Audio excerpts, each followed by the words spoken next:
Hello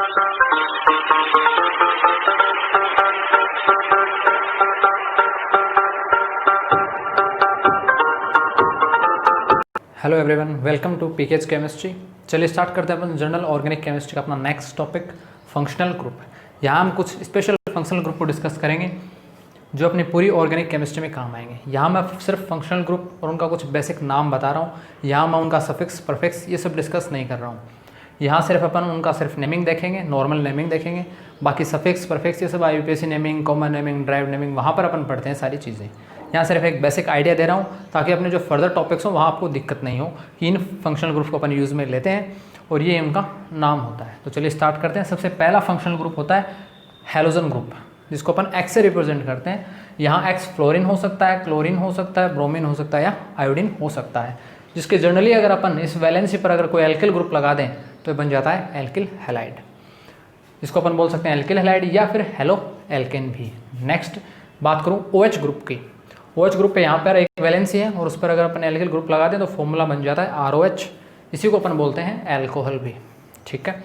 next ये group oxygen वाला जिसकी दो वैलेंसी वैकेंट है, अगर इन दोनों वैलेंसीज पर अपन ने एल्किल ग्रुप लगा दें, समान एल्किल ग्रुप लगा दें या फिर अलग अलग एल्किल ग्रुप लगा दें, एक R एक R डैश का मतलब कोई एल्किल ग्रुप, जैसे मैं बात करूँ मैथिल हो तो यहाँ पे क्या हो सकता है, कोई एथिल ग्रुप हो सकता है। और यहाँ दोनों एल्किल ग्रुप समान है, दोनों मैथिल मैथिल या एथिल एथिल या कोई भी एल्किल ग्रुप यहाँ पे हो सकता है, तो उसको अपन बोलते हैं ईथर, ROR या ROR डैश, उस ग्रुप को अपन बोलते हैं ईथर। नेक्स्ट बात करूँ मैं इस ग्रुप की CHO ग्रुप की, इसके कोई एल्किल ग्रुप लगा देंगे RCHO बन जाएगा और ये इसी को अपन क्या कहेंगे, एल्डिहाइड भी कहेंगे। RCHO जनरली आपको लिखा हुआ मिल सकता है और इसी को अपन क्या लिख सकते हैं, थोड़ा ओपन फॉर्म में। तो आप आगे जो भी केमिकल रिएक्शंस होंगे वहाँ पर कई बार आपको सीधा ये लिखा हुआ मिलेगा, तो आप उसको थोड़ा ऐसे ओपन करके लिख सकते हैं। तो ये अपना कौन सा ग्रुप हो जाएगा, एल्डिहाइड। इसी प्रकार अपन बात करें इस ग्रुप की 5th नंबर की COR ग्रुप, और जब कार्बन की इस वैलेंसी पर अपन कोई एल्किल ग्रुप लगा देंगे तो वो बन जाएगा RCOR और इसी ग्रुप को अपन बोलते हैं कीटोन। नेक्स्ट मैं बात करूँ इस ग्रुप की C double bond OH COOH जिसको अपन बोलते हैं, जहाँ इस वैलेंसी पर कार्बन की इस वैलेंसी पर जब कोई एल्किल ग्रुप लगाएंगे तो बन जाएगा RCOOH और ये RCOOH पूरा ग्रुप क्या कहलाएगा, अपना कार्बोक्सिलिक एसिड। अब नेक्स्ट फंक्शनल ग्रुप्स की बात करता हूँ। जैसे कुछ फंक्शनल ग्रुप एसिड हैलाइड हैं, एसिड एस्टर हैं, एसिड एमाइड हैं और एसिड एनहाइड्राइड। ये सभी जो चारों फंक्शनल ग्रुप हैं, ये फंक्शनल ग्रुप अपने डिराइव्ड होते हैं कहाँ से, इस कार्बोक्सिलिक एसिड से। इस कार्बोक्सिलिक एसिड से अपन क्या करेंगे, एक ग्रुप OH को अपन रिप्लेस करेंगे और इसकी जगह अपन अलग अलग फंक्शनल ग्रुप लगाएंगे तो अपने पास नए फंक्शनल ग्रुप प्राप्त अपने को होते हैं। जैसे मैं बात करूँ ये मेरा एसिड है, एसिड कहूँ या कार्बोक्सिलिक एसिड एक ही बात है, तो एसिड जनरली आपको एसिड ही लिखा हुआ मिलेगा बुक्स के अंदर, तो आप एसिड कहूँ या कार्बोक्सिलिक एसिड एक ही बात है। तो यहाँ जब मैं OH ग्रुप को हटाऊंगा और कोई हैलोजन ग्रुप में लगा दूंगा तो क्या बन जाएगा, RC डबल बॉन्ड OX, ये X chlorine, bromine, fluorine, iodine, कोई सा भी हैलोजन एटम हो सकता है। तो इसी को अपन, इस ग्रुप को अपन क्या बोलेंगे, एसिड हैलाइड। एसिड से तो ड्राइव हुआ है तो एसिड आ गया और अपने जोड़ क्या दिया, ऐड क्या कर दिया अपन ने, हैलाइड ग्रुप या हैलोजन ग्रुप अपन ने ऐड किया तो क्या हो जाएगा, एसिड हैलाइड। इसी प्रकार जब अपन इस OH को हटा के कोई एल्कोक्साइड ग्रुप लगा दें, ध्यान रखिएगा एल्कोक्साइड ग्रुप है, ठीक है, OR, जब अपन OR ग्रुप अटैच कर देंगे, ये देखिए ये जो साइन रिप्रेजेंट कर रहा है, ये जो साइन है नेगेटिव का साइन, नेगेटिव यानी माइनस, यहाँ से बाहर हो रहा है और ये प्लस का मतलब ये ऐड हो रहा है। जनरली इस बात को आप ध्यान में रखना। तो यहाँ से नेगेटिव हुआ OH यानी OH बाहर हो चुका है और प्लस अपन ने ऐड कर दिया, OR ग्रुप अपन ने ऐड कर दिया, एल्कोक्साइड ग्रुप अपन इसको बोलते हैं। जनरली क्या है, OR ग्रुप है एल्कोक्साइड, एल्किल ग्रुप है। अगर इस एल्किल ग्रुप की जगह मैं बात करूँ जनरली ये होता OCH3 तो क्या बन जाएगा, मैथिल ग्रुप लग गया तो बन जाएगा मैथोक्साइड। जनरली अगर यहाँ पर OC2H5 होता तो ये क्या कहला जाता, ये ग्रुप एथिल होता, तो ये जो पूरा ग्रुप होता है क्या होता, एथोक्साइड। तो ये बात आपको ध्यान में रखनी है। चलिए नेक्स्ट अपन बात करते हैं। अगर मैं इस OH को हटाकर एमिनो ग्रुप लगा दूं, NH2 ग्रुप लगा दूं तो ये बन जाएगा एसिड एमाइड। और अगर मैं इस OH को हटाकर मैं OC double bond OR group लगा दूं तो ये बन जाएगा मेरा एसिड एनहाइड्राइड। यानी साफ बात है, acid halide, acid ester, acid amide और एसिड एनहाइड्राइड ये सभी किसके डेरिवेटिव हैं, ये सभी कार्बोक्सिलिक एसिड के डेरिवेटिव हैं। कब बनेंगे, जब अपन इस OH को हटाकर, कार्बोक्सिलिक एसिड के इस OH को हटाकर जो अपन क्या ग्रुप जोड़ दें, कोई हैलोजन ग्रुप जोड़ देंगे तो बन जाएगा एसिड हैलाइड। जब अपन को एल्कोक्साइड ग्रुप जोड़ देंगे तो बन जाएगा एसिड एस्टर, जब अपन को एमिनो ग्रुप जोड़ देंगे तो बन जाएगा एसिड एमाइड, और जब इस OH को हटाकर OCR ग्रुप अपन लगा देंगे तो बन जाएगा एसिड एनहाइड्राइड। तो ये फॉर्मूला आपको ध्यान में होनी चाहिए, क्योंकि आगे फर्दर अपने बहुत काम में आएंगे। अगर यही फॉर्मूला अगर आपको याद हो जाएंगे सारे और इनके नाम, तो कोई दिक्कत ही नहीं होगी पूरी ऑर्गेनिक केमिस्ट्री में। चलिए नेक्स्ट अपन देखते हैं। नेक्स्ट अपना NH2 ग्रुप की अपन बात करें तो NH2 ग्रुप में नाइट्रोजन की इस वैलेंसी पर अगर अपन कोई एल्किल ग्रुप लगा दें RNH2 बन जाएगा, और इसी को अपन बोलते हैं एमीन ग्रुप अपन बोलते हैं। फिर बात करते हैं नाइट्रो ग्रुप की, NO2 ग्रुप की। NO2 ग्रुप में नाइट्रोजन की इस वैलेंसी पर अगर अपन कोई एल्किल ग्रुप लगा दें तो बन जाएगा RNO2, और RNO2 क्या कहलाता है अपना नाइट्रो एल्केन कहलाता है। फिर अपन बात करते हैं C triple bond N group की। तो C ट्रिपल बॉन्ड N में क्या है, कार्बन की ये वैलेंसी वैकेंट है। जनरली अपन बात करेंगे इनकी वैलेंसी क्यों वैकेंट है, ये अपन आगे बात करेंगे अभी। तो जब CN ग्रुप पे अपन लगा दें कोई एल्किल ग्रुप तो बन जाएगा RCN, और ये RCN क्या कहलाता है अपना साइनाइड कहलाता है, या फिर इसी को अपन बोलते हैं नाइट्राइल भी। ये बात आप ध्यान में रखना, इसी ग्रुप को अपन क्या बोलते हैं, साइनाइड या नाइट्राइल भी कहते हैं।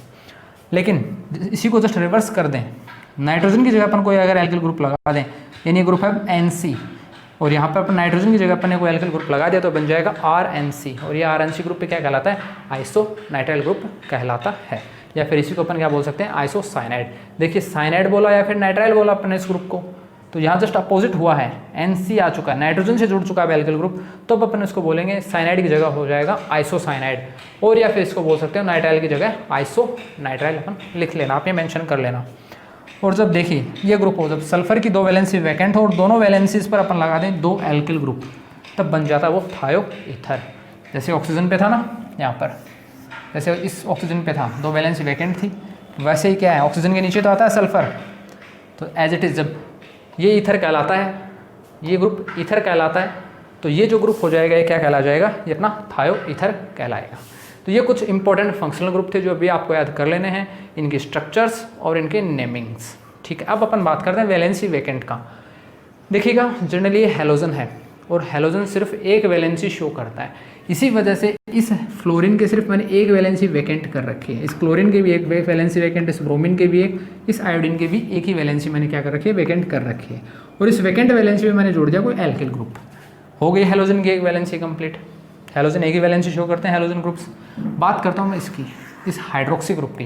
देखिएगा जनरली ऑक्सीजन है, दो वैलेंसी शो करता है ऑक्सीजन दो वैलेंसी शो करता है, जिसमें से क्या है एक वैलेंसी तो पूरी कर दी इस हाइड्रोजन ने और एक वैलेंसी क्या है खाली पड़ी इस टाइप से। तो ये हो गई ना ऑक्सीजन की दो वैलेंसी, एक वैलेंसी हाइड्रोजन के द्वारा कंप्लीट और एक वैलेंसी कौन कर देगा, कोई एल्किल ग्रुप आके अटैच होगा वो कर देगा।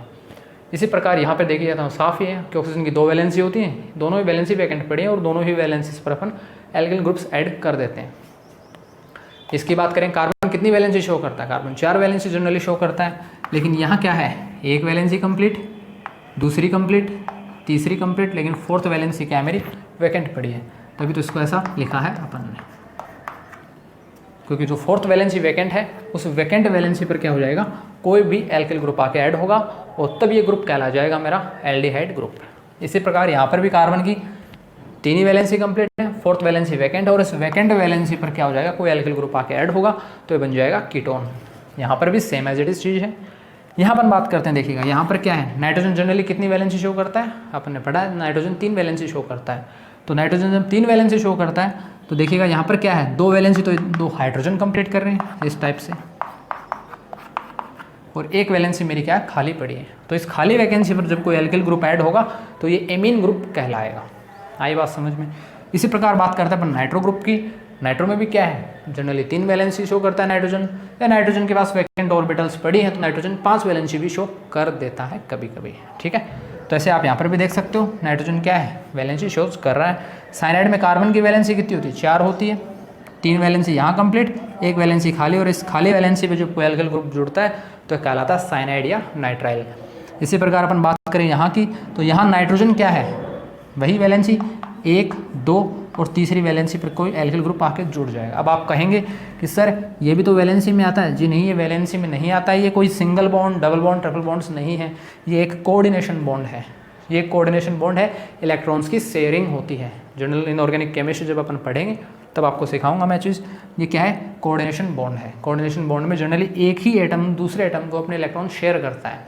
तो वहाँ कोई बॉन्डिंग फॉर्मेशन नहीं होती एक्चुअल में, वो बहुत ही वीक बॉन्डिंग होती है, कोऑर्डिनेशन बॉन्ड है, तभी इसको एरो को शो किया गया है। एरो का शो का मतलब है कि नाइट्रोजन से जो 2 इलेक्ट्रॉन लोन पेयर थे वो कहाँ जा रहे हैं, वो इस कार्बन की वैकेंट ऑर्बिटल्स में जा रहे हैं। तो जनरली 3 वैलेंसी नाइट्रोजन शो करता है, एक वैलेंसी ये, एक वैलेंसी ये और एक वैलेंसी ये जो वैकेंट पड़ी है ये। यहाँ कोई जब एल्किल ग्रुप अटैच होगा तो बन जाएगा आइसोसाइनाइड या आइसोनाइट्राइल।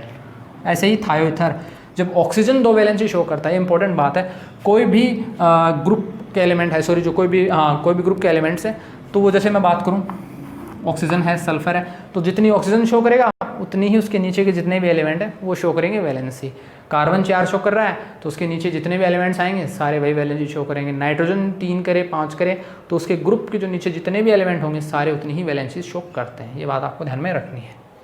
जैसे फ्लोरीन 1 वैलेंसी शो करता है तो फ्लोरीन के नीचे चाहे क्लोरीन आए, ब्रोमीन, आयोडीन सभी एक ही वैलेंसी शो करते हैं। तो ये छोटी छोटी बातों का आपको ध्यान में रखना है, तभी आप धीरे धीरे डेवलप होगे। तो कुछ फंक्शनल ग्रुप थे। अब अपन नेक्स्ट अपना नया टॉपिक स्टार्ट करते हैं, डबल बॉन्ड इक्विवेलेंट। काफ़ी इंटरेस्टिंग टॉपिक है, चलिए सीखते हैं। करते हैं अपन अपना next topic, degree of unsaturation और डबल बॉन्ड इक्विवेलेंट, जिसी को अपन शॉर्टकट में लिखते हैं DU। चलिए देखते हैं क्या होता है DU। It represent deficiency of hydrogen molecule in given organic compound. OC का मतलब है ऑर्गेनिक कंपाउंड, शॉर्ट में लिखा है। यानी ये रिप्रेजेंट करता है कि किसी भी ऑर्गेनिक कंपाउंड में हाइड्रोजन मॉलिक्यूल की कितनी कमी है, कितने हाइड्रोजन मॉलिक्यूल्स की कमी है। देखिए को इसको डिफाइन करने के लिए एक अपने को क्या मानना पड़ता है, मेजरमेंट एक अपना होता है, या कहूँ एक रेफरेंस अपने को लेना पड़ता है। किसी के सापेक्ष अपन ये चीज़ कंसिडर करते हैं DU कंसिडर करने के लिए आपको एक रेफरेंस मानना पड़ता है, ठीक है। उस रेफरेंस को कंसिडर करके ही आप दिए हुए ऑर्गेनिक कंपाउंड में DU ज्ञात करते हैं। और वो रेफरेंस क्या होगा अपना, वो होगा एल्केन। वो अपना रेफरेंस क्या होगा, वो होगा एल्केन, जिसका मोलिकुलर फॉर्मूला है, आप कहूँ जो नॉर्मल फॉर्मूला होता है वो क्या होता है, CnH2n+2, जहाँ n क्या है, नंबर है 1 2 3 4 5 है, ठीक है। ऐसे नेक्स्ट अपन बात करते हैं DU की, डिग्री ऑफ अनसैचुरेशन।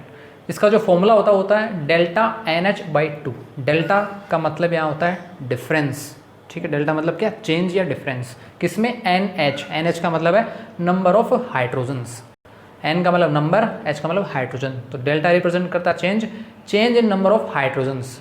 वो डेल्टा NH यहाँ पे रखेंगे, उस वैल्यू को डिवाइड करेंगे 2 से, तो अपना आएगा डिग्री ऑफ अनसैचुरेशन। अब ये डेल्टा NH कैसे ज्ञात करेंगे, डेल्टा NH आपको ज्ञात करना है किस प्रकार से, जैसे मैंने आपको बताया, आपको एक रेफरेंस लेना पड़ता है और वो रेफरेंस होती है अपनी एल्केन। उस एल्केन के सापेक्ष अपन दिए हुए ऑर्गेनिक कंपाउंड का DU ज्ञात करते हैं। यानी एक तो अपना रेफरेंस हो जाएगा एल्केन और एक अपना हो जाएगा दिया हुआ जो ऑर्गेनिक कंपाउंड। उन दोनों में हाइड्रोजन में जो डिफरेंस है, उनके जो हाइड्रोजन्स के नंबर में जो डिफरेंस है, वही अपना हो जाएगा डेल्टा NH। लिखा है वेयर, जहाँ डेल्टा NH क्या होता है, difference in number of hydrogen with its correspond alkene.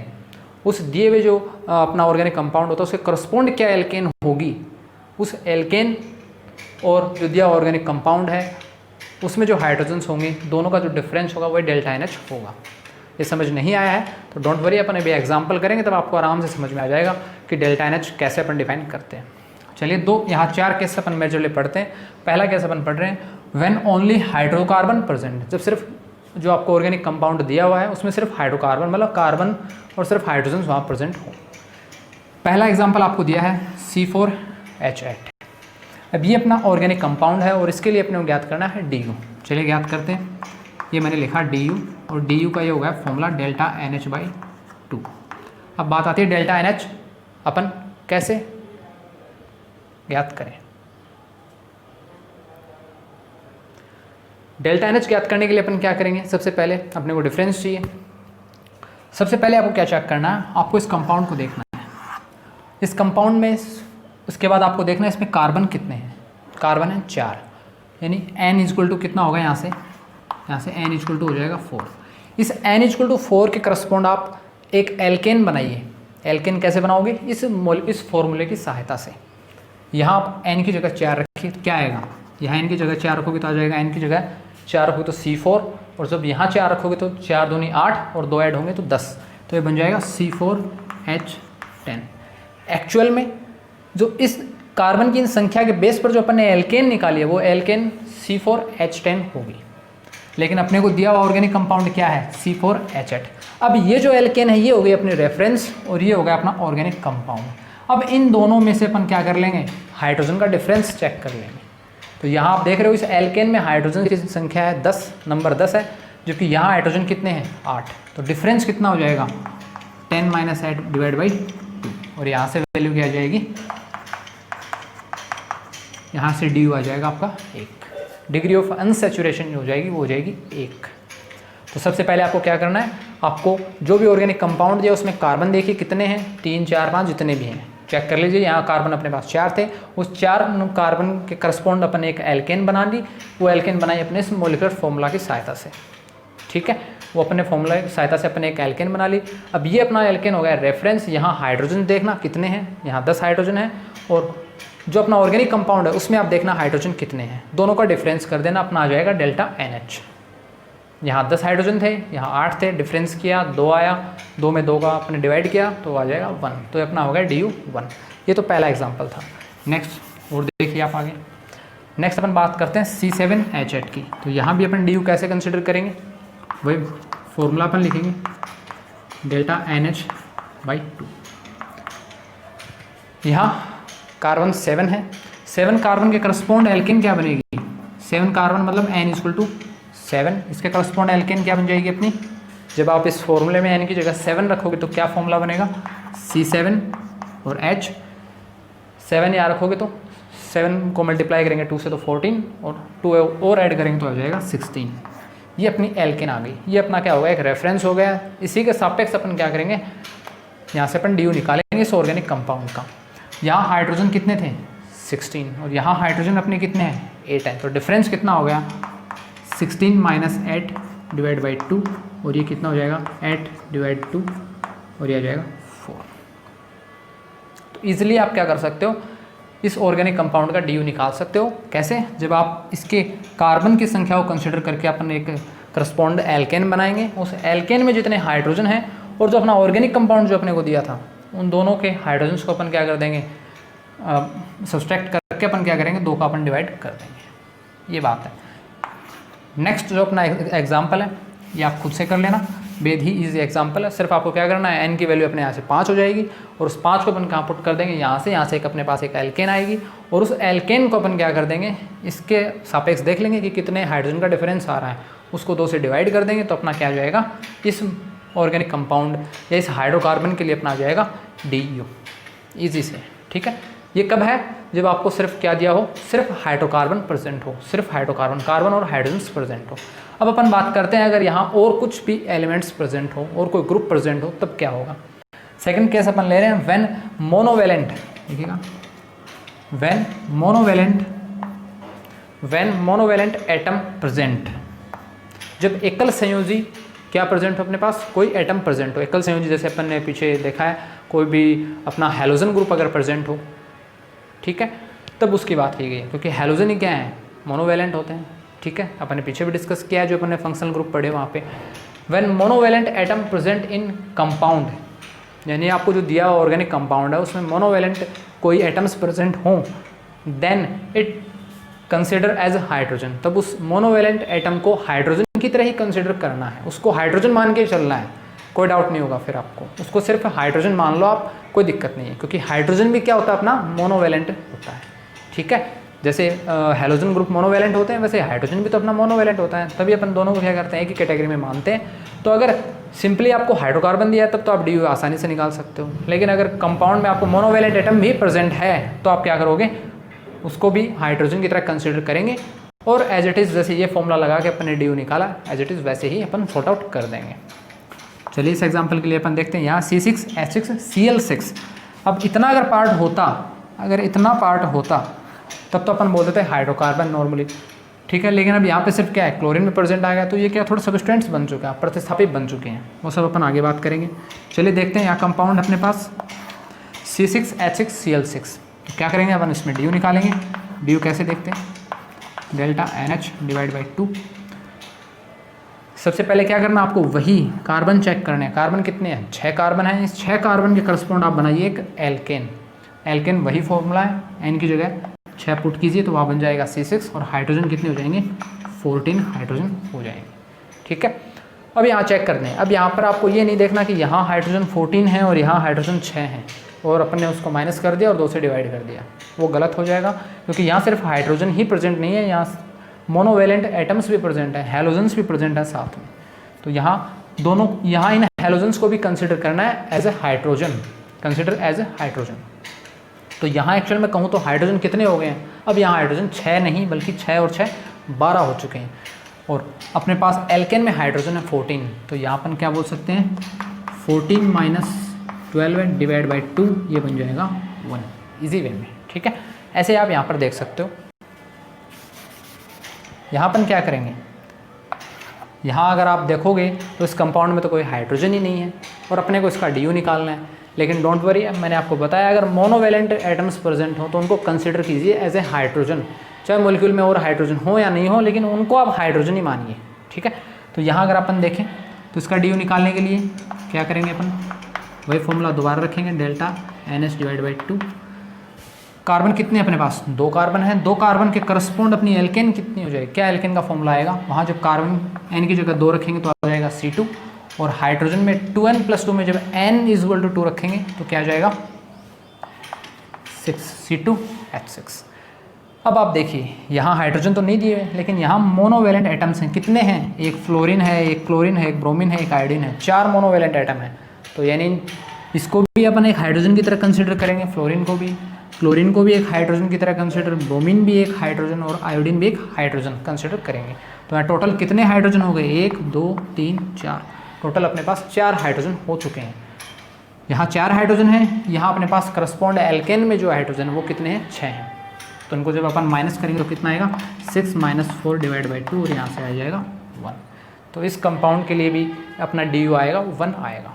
ऐसे आप ये एग्जाम्पल भी आसानी से कर सकते हैं खुद से। ठीक है, कोई प्रॉब्लम हो तो कमेंट बॉक्स में आप क्या कर लेना, पूछ लेना, मैं बता दूँगा वहाँ पे। ठीक है, ईजी एग्जाम्पल है।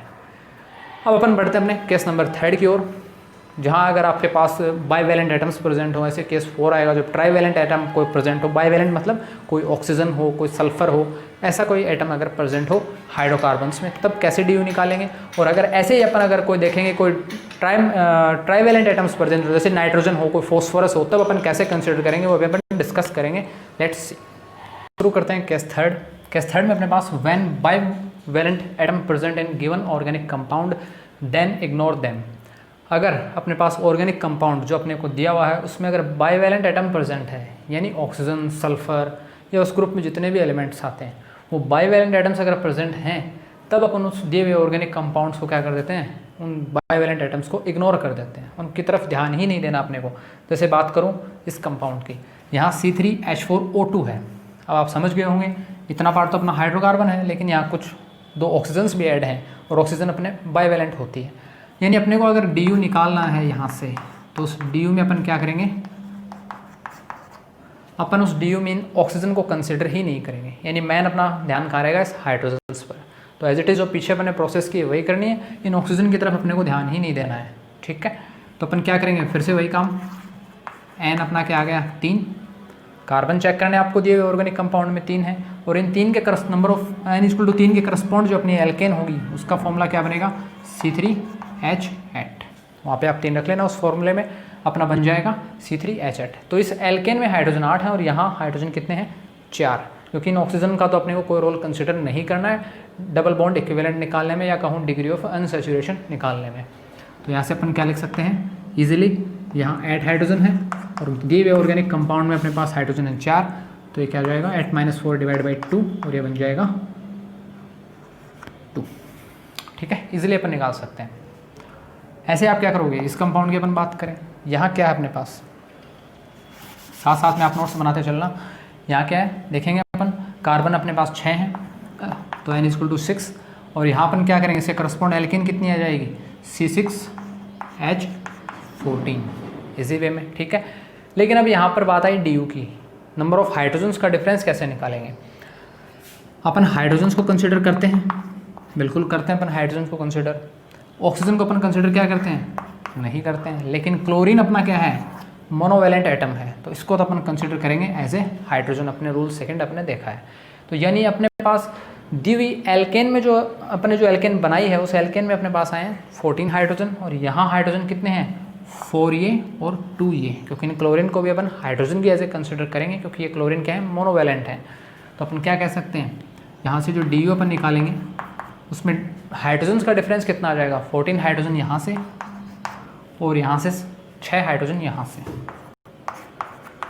और ये आ जाएगा 4 इजी वे में। ठीक है, अब बात आती है CO2 की। यहाँ अपन क्या करें, दिक्कत हो गई यहाँ पे, तो यहाँ ना हाइड्रोजन है ना ही कोई मोनोवैलेंट एटम है, हाइड्रोजन भी मोनोवैलेंट एटम होता है वो भी नहीं है, कोई क्लोरीन फ्लोरीन वगैरह वो भी एटम नहीं है, सिर्फ एक कार्बन और 2 ऑक्सीजन हैं। तो यहाँ अपन क्या करेंगे, देखिएगा कार्बन N = अपना क्या है 1 है, N तो 1 आ गया, और इसके करस्पॉन्ड जो अपनी एल्केन बनेगी वो कितनी बन जाएगी CH4 बनी कि नहीं बनी, CH4 बन गई। ठीक है, यहाँ अपने पास हाइड्रोजन्स कितने प्रेजेंट हैं, देखिएगा यहाँ अपने पास हाइड्रोजन्स कितने प्रेजेंट हैं 4 है।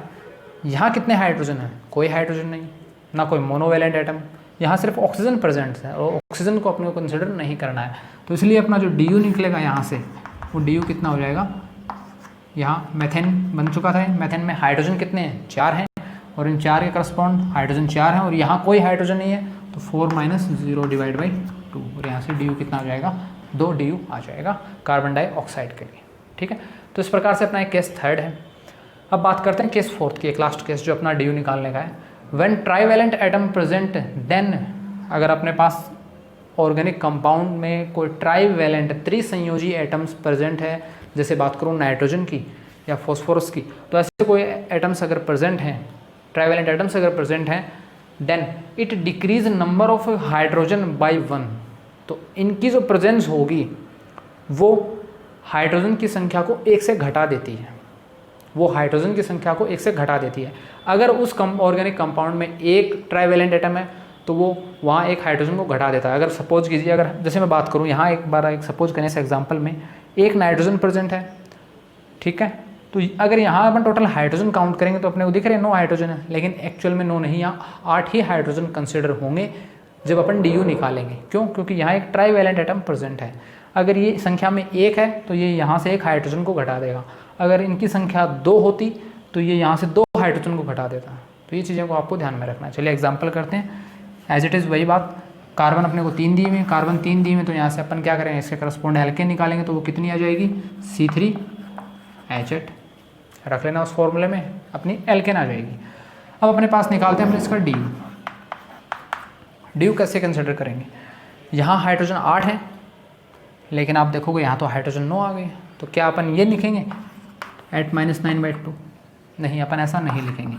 यहाँ क्या अपने पास एक ट्राइवैलेंट एटम प्रेजेंट है, एक ट्राइवैलेंट एटम यहाँ से हाइड्रोजन की संख्या को 1 से घटा देगा, डिक्रीज कर देगा, डिक्रीज बाय 1, 1 से घटा देगा। तो यहाँ पहले 9 हाइड्रोजन थे, अब कितने बचेंगे 8 ही हाइड्रोजन बचेंगे, और जब 8 ही हाइड्रोजन बचेंगे तो अपने पास पेरेंट एल्केन में भी क्या है, अपने पास 8 हाइड्रोजन है, तो रेफरेंस एल्केन उसमें भी 8 हाइड्रोजन है, और यहाँ भी 8 ही हाइड्रोजन, तो ये क्या हो जाएगा 8 - 8/2, और ये आ जाएगा अपने पास 0। यहाँ से DU जो आएगा C3H9N के लिए जो DU आएगा, डिग्री ऑफ अनसैचुरेशन, वो आएगी 0। आई बात समझ में, ठीक है। तो यहाँ से अपन नेक्स्ट एग्जांपल करते हैं और समझ में आएगा आपको और क्लियर हो जाएगा। इस एग्जांपल की अपन बात करते हैं, यहाँ भी कार्बन कितने हैं 3 है, तो यहाँ से भी जो पेरेंट एल्केन अपने पास आएगी वो आएगी C3H8। यहाँ भी अपने पास हाइड्रोजन 8 है पेरेंट एल्केन में। यहाँ कितने हाइड्रोजन हैं 5 हाइड्रोजन ये, ठीक है। क्लोरीन भी अपन एज ए कंसिडर करते हैं हाइड्रोजन की तरह, क्योंकि क्लोरीन का अपना मोनोवैलेंट है, तो 2 हाइड्रोजन आप ये मान सकते हो, 5 और 2 7। तो क्या 7 ही हाइड्रोजन प्रेजेंट है अपने इस ऑर्गेनिक कंपाउंड में, नहीं, यहाँ 6 हाइड्रोजन है। क्यों, क्योंकि यहाँ एक ट्राइवैलेंट एटम भी प्रेजेंट है, और ट्राइवैलेंट एटम की संख्या 1 है, तो वो यहाँ से इन टोटल 7 हाइड्रोजन में से क्या कर देगा, 1 हाइड्रोजन को हटा देगा। तो यहाँ हाइड्रोजन अपने पास बचे 6। पेरेंट एल्केन में कितने हैं 8 हाइड्रोजन है, तो यहाँ से जो DU निकलेगा उस DU में अपन क्या लिख सकते हैं, देखिएगा 8 हाइड्रोजन यहाँ है, और यहाँ कितने हाइड्रोजन है 6। फिर से मैं बता रहा हूँ क्यों है, 5 हाइड्रोजन ये मोनोवैलेंट एटम को भी अपन कंसिडर करते हैं एज ए हाइड्रोजन, तो इनकी संख्या है 2, तो 5 और 2 7 होने चाहिए 7, लेकिन होंगे 6, क्योंकि यहाँ एक क्या ट्राइवैलेंट एटम भी प्रेजेंट है। इसकी वजह से 7 - 1 करेंगे तो यहाँ सिर्फ 6 ही हाइड्रोजन बचेंगे, तो ये क्या आ जाएगा 6/2, और यहाँ से क्या आ जाएगा 1, इजी तरीके से। ऐसे आप ये एग्जाम्पल करना बहुत ही ईजी है, कुछ नहीं है यहाँ पर। ऑक्सीजन को तो आप कंसिडर करोगे नहीं, बाईवैलेंट एटम है, कोई रोल नहीं होगा इसका। नाइट्रोजन का रोल होगा, जो क्या करेगा, यहाँ से एक हाइड्रोजन को हटा देगा, तो यहाँ टोटल हाइड्रोजन कितने बचेंगे इसको कंपाउंड में, 8 बचेंगे।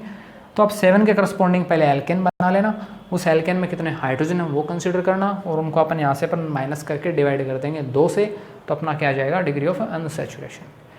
तो ये तो था डिग्री ऑफ अनसैचुरेशन का पार्ट 1, जहाँ अपन ने क्या किया है, अपने को मोलिकुलर फॉर्मूलाज दिए हुए हैं और उनका अपन ने डी निकाला है। अगर अपने को कोई स्ट्रक्चर दी हुई हो और फिर अपन डी कैसे निकालेंगे, वो भी अपन पढ़ने वाले हैं नेक्स्ट। तो फिलहाल इस लेक्चर में इतना ही। नेक्स्ट लेक्चर जो ऑर्गेनिक का होगा, वहाँ अपन इस डिग्री ऑफ अनसैचुरेशन का सेकंड पार्ट पढ़ेंगे, जहाँ अपने को स्ट्रक्चर दी हुई होगी और उनका अपन क्या निकालेंगे, स्ट्रक्चर अगर दी हुई है तब डी कैसे निकालते हैं वो अपन चेक करेंगे, पढ़ेंगे, अपन सीखेंगे। और उसके बाद अपन जो अपना नेक्स्ट लेक्चर होगा, वहाँ अपन पढ़ेंगे जो इसका नेक्स्ट टॉपिक होगा, डिग्रीज़ निकालना, degree of carbon, degree of alcohol, degree of halo alkane, degree of amines, जो कि काफ़ी इंपॉर्टेंट है। तो अपन इनको पढ़ेंगे, देखेंगे। इसी के साथ धन्यवाद।